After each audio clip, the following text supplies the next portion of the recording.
Hello, this is Michael with Manhattan Rare Books, and what I have for you today is not a first edition, but rather a very important and interesting edition of a great book.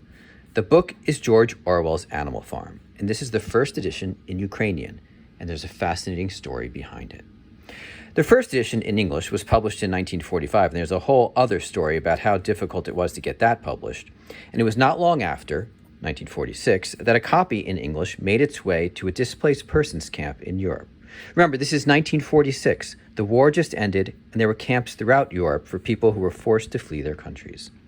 Well, this camp housed Ukrainian and Polish people, and one of the residents, the highly educated Igor Sevchenko, who later became a distinguished professor at Harvard, found a copy of Animal Farm and began reading it aloud to the residents, translating it from English into Ukrainian. During his readings, his audience was so transfixed. The displaced persons totally got Orwell's allegory of the dangers posed by the Soviet Union that Sevchenko got an idea. He would write to Orwell asking permission to publish his Ukrainian translation. And he wrote, "Dear Mr. Orwell, about the middle of February this year, I had the opportunity to read Animal Farm. I was immediately seized by the idea that a translation of the tale into Ukrainian would be of great value to my countrymen. The effect was striking. They approved of almost all your interpretations. They were profoundly affected by such scenes as that of animals singing Beasts of England on the hill.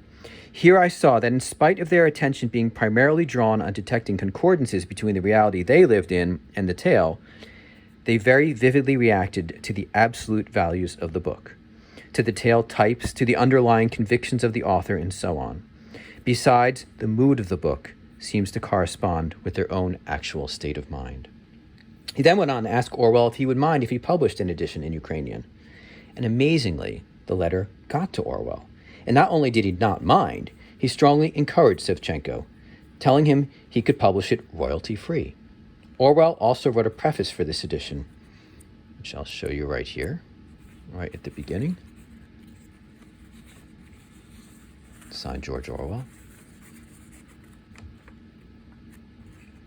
And in English, the preface says, "It was of the utmost importance to me that people in Western Europe should see the Soviet regime for what it really was.